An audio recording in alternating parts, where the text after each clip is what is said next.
दोस्तों, जैसा कि आप जानते हैं कि 22 जनवरी 2024 को अयोध्या में पूरी तरह से तैयार हो चुके भव्य मंदिर में राम लल्ला की प्राण प्रतिष्ठा होनी है। यूं कहे कि राम राज्य की स्थापना होनी है और इसकी तैयारियां भी जोरों शोरों से चल रही हैं। लेकिन प्राण प्रतिष्ठा से पहले कुछ ऐसी अजीबोगरीब हैरान कर देने वाली घटना देखने को मिल रही है जिसे देखने के बाद हर कोई आश्चर्यचकित है।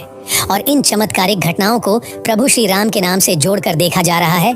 तो क्या है ये चमत्कार, जानेंगे इस वीडियो में। पहले वीडियो को लाइक और चैनल को सब्सक्राइब जरूर कर दे। चलिए वीडियो में आगे चलते हैं। मर्यादा पुरुषोत्तम भगवान श्री राम का भव्य मंदिर अब बनकर तैयार हो चुका है और प्रभु श्री राम के बाल स्वरूप यानी राम लल्ला के प्राण प्रतिष्ठा का दिन नजदीक आता जा रहा है और सभी श्रद्धालु जन बेसब्री से 22 जनवरी का इंतजार कर रहे हैं, जब राम जन्मभूमि अयोध्या में प्रभु श्री राम की चयनित मूर्ति को स्थापित किया जाएगा। जी हाँ दोस्तों, आपको बता देते हैं कि राम लल्ला की 3 मूर्तियों में से एक का चयन कर लिया गया है, जिसको गर्भगृह में स्थापित किया जाएगा।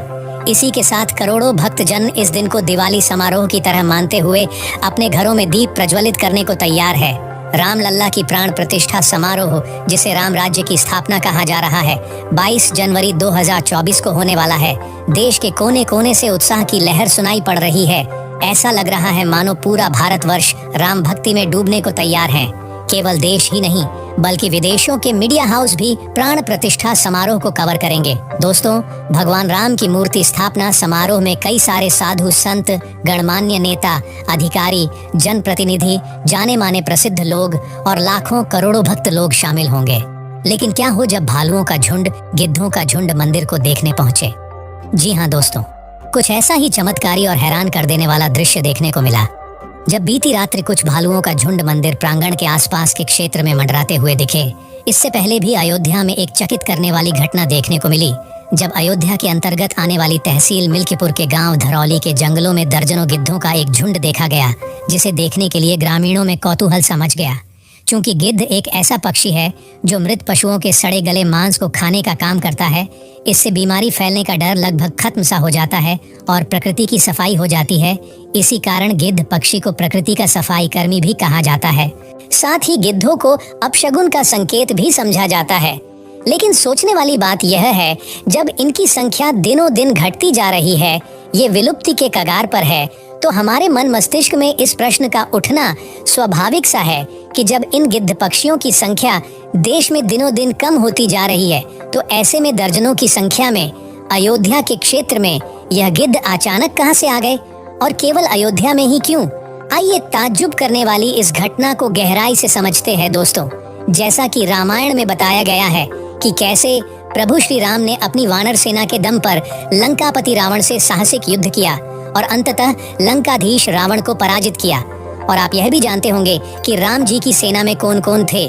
राम जी की सेना में सर्वप्रथम राम भक्त महाबली हनुमान, वानर राज सुग्रीव, बाली पुत्र अंगद और असंख्य वानर सेना थी। इसके अलावा उनकी सेना में यक्षराज यानी भालुओं के राजा जामवंत भी थे, जो समय समय पर अपने वानर सेना का मार्गदर्शन करते थे। इसके अलावा रामायण में एक घटना का उल्लेख देखने को मिलता है कि महापंडित कहे जाने वाला धूर्त रावण जब माता जानकी का अपहरण करके पुष्पक विमान में बैठाकर लंका ले जा रहा था, तब रावण का सबसे पहला सामना होता है विशाल जटायु पक्षी से, जिसने हवा में उड़ते हुए रावण से बड़ी वीरता के साथ युद्ध किया और रावण को चोट भी पहुंचाई। लेकिन रावण के वार से पक्षी जटायु का एक पंख कट गया और जटायु धरती पर आ गिरे। अपहरण का सारा वृत्तांत जटायु ने राम जी को सुनाया और अंततः वीर गति को प्राप्त हुए।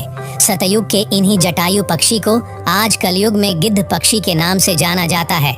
और जब तहसील मिल्कीपुर के धरौली गांव के जंगलों में दर्जनों गिद्ध पक्षी को एक साथ देखा गया, तब सभी ग्रामीण लोग यही कह रहे हैं थे जब यह पक्षी विलुप्ति के कगार पर है, जो अब ना के बराबर देखने को मिलते हैं, तो इतनी बड़ी संख्या में गिद्धों को एक साथ देखना किसी चमत्कार से कम नहीं है। ग्रामीणों का मानना था कि यह गिद्ध पक्षी और कोई नहीं बल्कि जटायु के अवतार या फिर वंशज है, जो अयोध्या में बन रहे रामलला के भव्य मंदिर को देखने पहुंचे हैं, या फिर यूं कहे कि अपनी हाजिरी लगाने अयोध्या आए हैं। अयोध्या में विलुप्त प्रजाति के गिद्धों का दिखना किसी चमत्कार से कम नहीं है और लोगों ने इन गिद्धों को जटायु का वंशज मानकर उनकी पूजा करना भी शुरू कर दिया है।